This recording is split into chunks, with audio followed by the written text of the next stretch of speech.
काही त्यांच्याकडे उपलब्ध आहे. म्हणजे काठेवाडी आहे, गीर आहे, आणखीन जे काही मलाही पण त्यातल्या काहींचे प्रकार माहिती नाही. तुम्हाला त्या हबवर तिथं अगोदर आपल्याला कॅटल घ्यायच्या अगोदर तुम्हाला तिथं घेऊन जातील. कंपनीचे लोक तुम्हाला दाखवून देतील की ह्या कॅटल्स आमच्याकडे आहेत.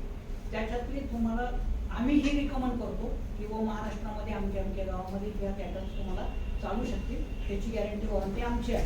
त्याच्या व्यतिरिक्त समजा तुम्हाला तुमच्या पद्धतीने कॅटल घ्यायची, तुम्हाला वाटलं संकरित गाय घ्यायची, संकरित गाय घ्यायची, तर ती संकरित गाय सुद्धा तुम्ही घेऊ शकता.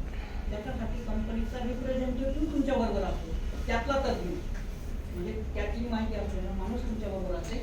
तुम्ही त्यांना सांगायचं की हे कॅटल आम्हाला घ्यायचे आहे आणि ह्या इतक्या क्वांटिटीचे घ्यायचे आहेत, हे आम्हाला मान्य आहे. जी काय 10 लिटर दूध देते, 20 लिटर दूध देते, ती आम्हाला मान्य आहे, ते आम्ही घ्यायला तयार. आपल्या कंपनीने जे ठरवून दिलेलं आहे देशी की आता आपण त्या 10 कॅटल आहे तर 10 लाख रुपये म्हणतोय आपण. म्हणजे एक कॅटलची रक्कम 75,000 त्यांनी बँकेच्या नियमानुसार आपण धरलेले. तर ते 75,000च्या कॉस्टमध्ये तुमची जी ते जर कॅटल बसत असेल तर ते तुम्ही घेऊ शकता. त्याच्यापेक्षा कमी बसत असेल आणि 2 मिळत असतील सरांनी बोलले तर तुम्ही 2 घेऊ शकता. त्याच्याबद्दल कंपनीचं काही हे नाही. परंतु असं करण्याअगोदर आपल्याला एक विचार असा करायचा आहे की कंपनीने जे फॉर्मॅट ठरवून दिलेलं आहे ते त्यांनी तुमची बॅलन्स शीट म्हणून ठरवून दिलेलं आहे. बॅलन्स शीट, तुमची बॅलन्स शीट दरमळी ती झाली पाहिजे. तुम्ही काय 20च्या ऐवजी तुम्ही 30 गाई देऊ शकता, पण 30 गायींनी तेवढं दूध दिलं पाहिजे, त्या गायींची तब्येत तशी राहिली पाहिजे, त्या वातावरण त्यांना मेंटेन झालं पाहिजे.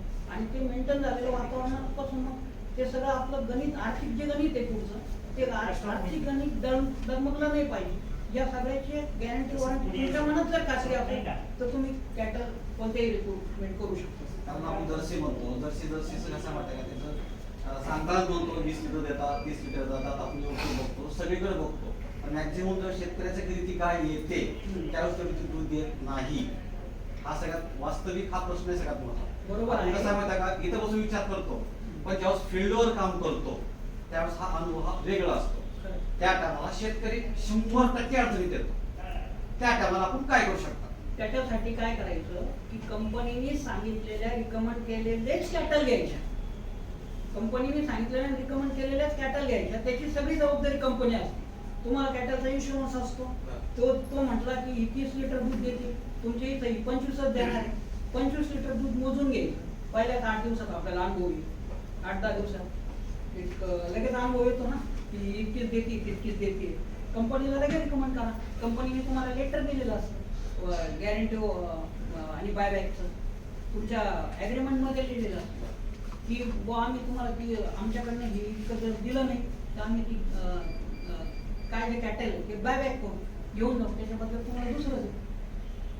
एवढंच काय कसं माहिती का, एरिया बदलला की तिचं क्षमता बदलली, वातावरण बदललं की तिची क्षमता बदलली दूध देण्याची.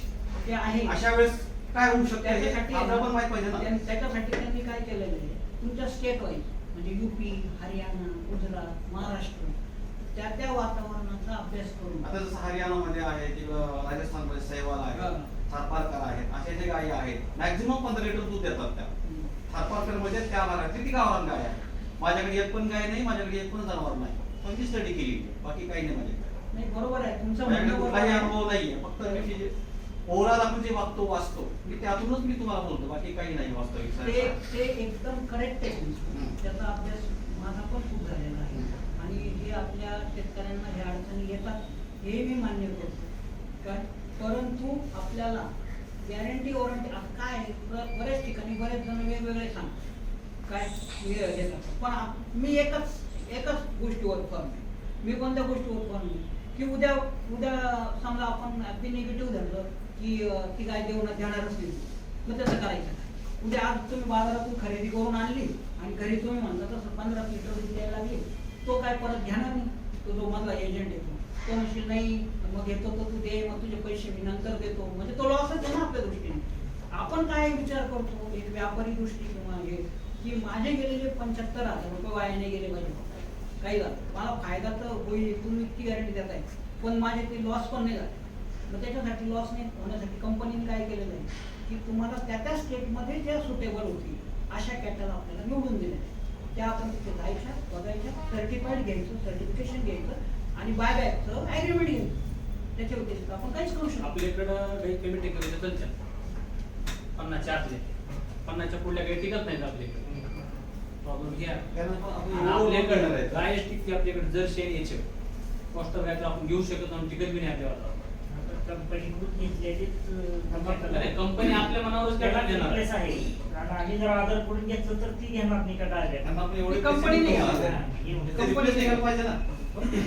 ह्यांचे पण ती जी जाती आहे कॉस्टर याचे पण